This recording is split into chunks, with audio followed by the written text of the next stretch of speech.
Hello students, welcome back Gajwakar academy. Myself Randeep Singh and हम discuss कर रहे हैं आपका डेरिवेटिव वाला पार्ट। इंट्रोडक्शन पार्ट कंप्लीट किया है मैंने, नहीं चेकआउट किया आपने तो प्लीज एक बार जाके देखो। उससे आपका जो इंट्रो है डेरिवेटिव को लेके फॉर्मूलाज वगैरह उसका कंसेप्ट थोड़ा सा अच्छा क्लियर हो जाएगा।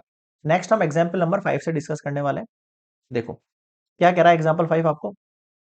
Find the derivative at x equals to 2 of the function. देखो इसके दो तरीके हो सकते हैं। एक तो जो बुक में तरीका दे रखा है वो थोड़ा सा उसमें फॉर्मूला याद रखना पड़ेगा, और दूसरा ये कि बिल्कुल इजी वाला तरीका जो हमने लास्ट में डिस्कस किया था इंट्रोडक्शन में।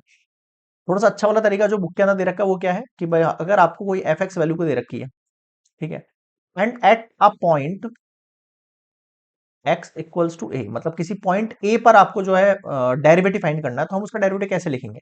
पहली बात तो उसको लिखने का पैटर्न ये होना चाहिए, ठीक है।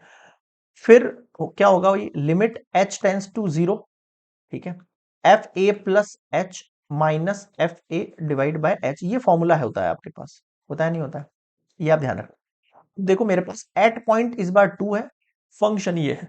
मेरा फंक्शन कितना है सर, मेरा फंक्शन है 3x, ठीक है। एंड एट पॉइंट वाली जो बात है वो आपके पास क्या दे रखी है, 2 दे रखी है, यानी कि इस बार मैं एक का मतलब मेरे लिए कितना हो गया, 2 हो गया, ठीक है। ए का मतलब कितना हो गया, यानी x इक्वल्स टू 2।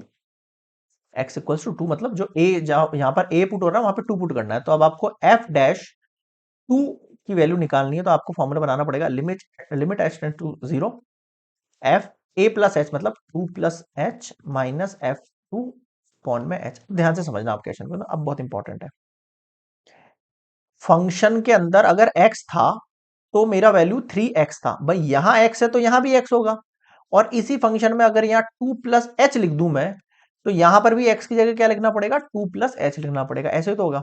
अगर मैं यहां अंदर x की जगह 2 लिख दूं तो मुझे 3 के साथ भी 2 को मल्टीप्लाई करना पड़ेगा नहीं पड़ेगा, बिल्कुल करना पड़ेगा। देखो limit h tends to zero, तो एफ टू प्लस एच की जगह कितना आ जाएगा आपके पास value, 3 2 plus h minus f two की वैल्यू कितनी हो जाएगी, 3 मल्टीप्लाई। बताओ समझ में आएगा कंसेप्ट। आगे बढ़ू, ठीक है। और देखो एक सेकंड, नेक्स्ट स्लाइड लेते हैं। F dash two equals to कितना आ गया मेरे पास वैल्यू, ये तो मैंने सॉल्व कर लिया, 3 2 plus h minus 3 into two upon में एच, ठीक है। इसको सॉल्व करो। अच्छा यहाँ से लिमिट चली गई क्या, ठीक है।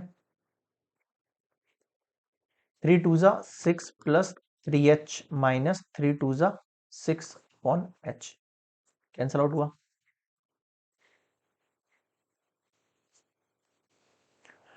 क्या बची आपके पास value, limit h tends to zero, 3। अब 3 में एच तो है ही नहीं है तो पुट होगा ही नहीं। इसका आंसर कितना हो गया, 3 आ गया। इसका मतलब एफ डैश 2 जो है वो आपके पास कितना आ गया, 3 आ गया। ये तो हो गया जनरल तरीका जो हमने डेरिवेटिव का सीखा, बट एक पैटर्न और है जो हमने लास्ट में सीखा था। अगर आपके पास सबसे पहले तो आपको डेरिवेटिव निकालना है एट एक्स इक्वल टू, सबसे पहले तो आप इसका डेरिवेटिव निकाल लो।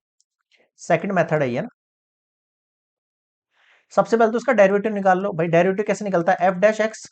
एफ डैश एक्स क्या होगा, 3x का डेरिवेटिव क्या होगा, मैंने सिखाया था आपको। डेरिवेटिव एक्स का कितना हो जाएगा, 1 हो जाएगा, तो केवल 3 हो गया इसका डेरिवेटिव। अब यही डेरिवेटिव आपको x की जगह क्या पुट करना है, 2 पुट कर देना है। अब यहाँ पर x है ही नहीं है तो सेम वैल्यू रहेगी। समझ में आ रहा है। अगर ये आपसे एफ डेरिवेटिव 3 मांगता ना तो भी आंसर 3 रहता, 4 लिखता तो भी 3 रहता, आंसर फिक्स रहेगा इस पॉइंट के ऊपर। चाहे कोई भी पॉइंट ले लो आप डोमेन के, आंसर आपका 3 ही रहना है। बताओ समझ में आया क्या, तो ये वाला तरीका भी कर सकते हो आप। बाकी मैंने आपको दोनों पैटर्न समझा दिए जो बुक के अंदर दे रखे हैं, क्लियर है यहाँ पे। तो इस तरीके से सॉल्यूशंस करने होंगे। This is complete example number 5। Next हम देखेंगे एग्जांपल 6। वीडियो पसंद आया तो please like share and subscribe यार। कमेंट्स करिए कि आप कहाँ कहाँ से स्टूडेंट्स जुड़ चुके हैं और कितना सिलेबस आप लोगों का कंप्लीट हो चुका है। मिलेंगे नेक्स्ट एग्जांपल नंबर 6 पे, तब तक के लिए गुड बाय।